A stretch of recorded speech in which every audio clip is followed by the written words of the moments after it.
Good morning and a warm welcome to your show, Sunny Mornings in Boston. I'm your host, Melissa, and it's Tuesday, March 19th. Goodness gracious, I missed you all so much yesterday. Did you miss me? We were having a bit of technical difficulty, but have no fear. Sunny Mornings is here, and we're back with a great show for you today. I'd also like to just take a moment and say thank you so much for joining me every morning. It means the world to me. And I see that some of you are in different cities all over the U.S. and even in different countries. That's awesome. I'd love to hear from you. I'd love to know where you are joining from and what you think about the show. Is there anything you'd like more of? Drop us a message on Instagram or shoot us an email. info@sunnymorningspodcast.com is where you'll find me. That's info@sunnymorningspodcast.com. Coming up on today's show, we'll get into the weather report, then we'll jump into some local news and a few interesting happenings in business, tech, and entertainment. But first, you'll be interested to know, today is National Let's Laugh Day. So go find the funniest person you know and ask them to tell you a joke, or just watch an episode of Seinfeld. Kramer will have you laughing in no time. So now you know. And now you know what time it is. In the Boston area. This morning it's sunny and feels like 27 degrees with 11-mile-per-hour wind. The sunset will take place at 6:57 and it will rise again tomorrow at 6:44.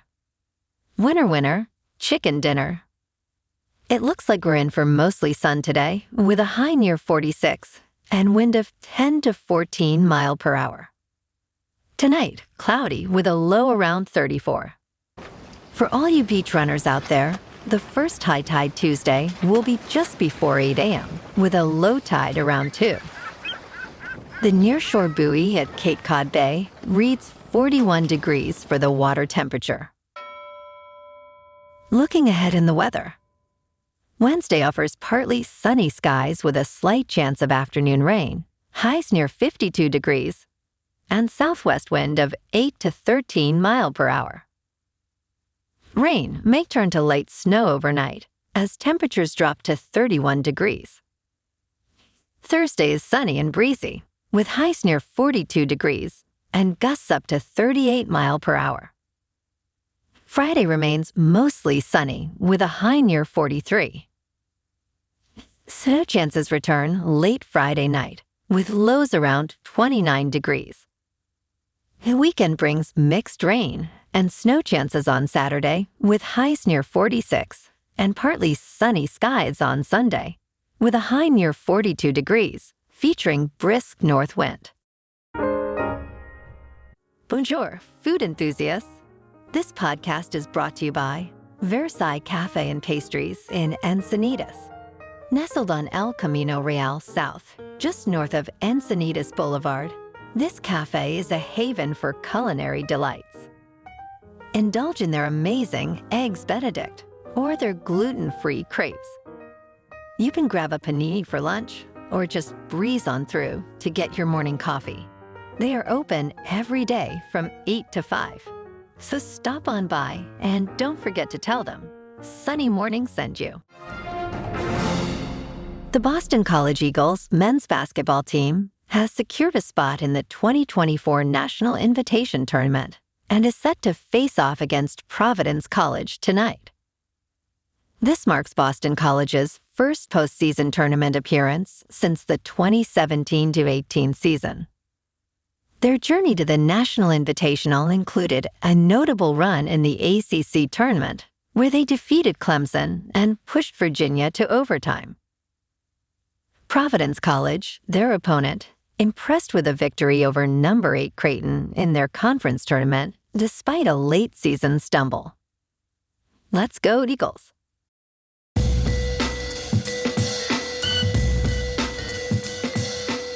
Now on to sports. The Pittsburgh Steelers acquiring Justin Fields has sparked speculation about his future with the team, especially regarding his $25.7 million fifth-year option. With Fields positioned as the backup quarterback behind newly signed Russell Wilson, the likelihood of the Steelers committing to such a substantial financial guarantee appears slim. ESPN's Adam Schefter suggests it would be surprising if Pittsburgh opts for the fifth-year extension before seeing Fields perform within their system. While the door remains open for Fields to secure a long-term deal based on his performance, the immediate focus is on his adaptation to the Steelers' playbook and potential future contributions. Last night in the NBA, the Celtics at home beat the Pistons 119-94. Jason Tatum did not play and has been nursing a sore ankle.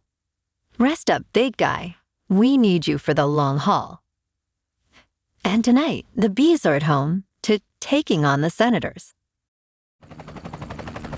In top news, the U.S. is taking significant strides toward developing a lunar economy, with NASA's Artemis program aiming to return humans to the moon and foster a space where NASA isn't the only customer. DARPA, known for supporting emerging technologies, has joined the effort with its Luna 10 study, aiming to understand how to create a thriving lunar economy by 2035. Working with major space and non-space firms, DARPA is exploring services like power and communications for the moon. Major Michael Warbit-Nyack, the program manager, has identified 6 technological areas that could accelerate the lunar economy, ranging from centralized heating and cooling to silicon wafer manufacturing and a lunar GPS system. While DARPA's request for information does not guarantee funding, it marks a clear interest in lunar commercial activities and could lead to federal support for innovative solutions. In business news, Reddit is poised to enter Wall Street, but its IPO might not signal a broader market revival. Despite a previous $10 billion valuation, experts now suggest a more realistic $6.4 billion. With revenue growth slowing and no profitability, Reddit stock could mimic the cyclical nature of peers like Snapchat and Pinterest. The IPO is generating interest, especially among Reddit users, and boasts notable investors like Condé Nast and Sam Altman.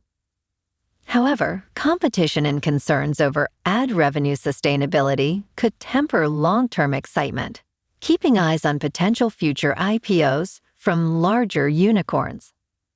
In crypto movement, Bitcoin is just under $64,000.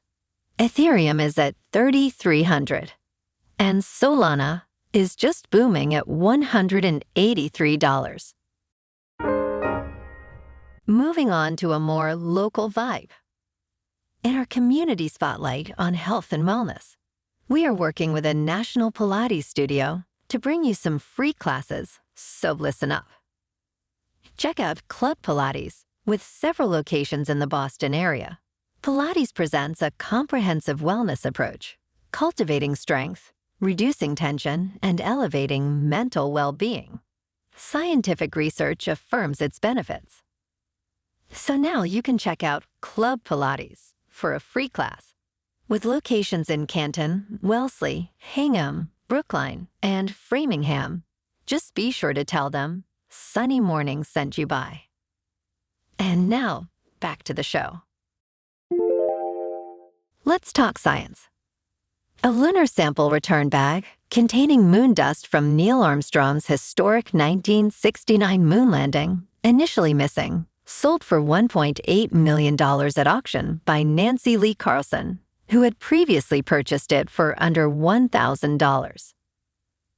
This bag, inadvertently auctioned off by the U.S. Marshals Service, was legally purchased by Carlson for $995. NASA's attempt to reclaim the artifact was denied by a federal court, marking a rare instance where lunar material legally entered private ownership. This case underscores the complex history and value of space artifacts, highlighting both the challenges of preserving national treasures and the intense interest in space memorabilia.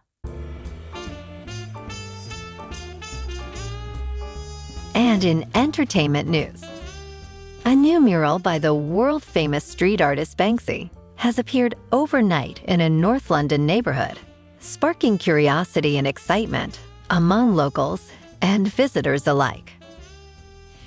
This latest work features bright green paint that mimics foliage behind a large tree, alongside a portrait of a young person holding a pressure sprayer. The appearance of the mural has transformed the area into a hub of activity, with people from various backgrounds coming together to speculate on the artwork's meaning and implications for the community. Amidst concerns about rising rents and discussions on environmental messages, the artwork has prompted a broader conversation about public art's role in urban spaces and its potential to inspire community dialogue and reflection. Well, alrighty, folks, it's time for the quote of the day. And today, our quote comes from Banksy himself. If you don't know who Banksy is, we'll post some of his art on our Instagram page. I've been lucky enough to stumble upon some of his work out in the wild. Or you can search for Exit Through the Gift Shop on YouTube. It's a great documentary about the anonymous artist. So now we'll end today's show with the words of a master street artist. You don't need planning permission to build castles in the sky. Have a beautiful day, everyone. Okay.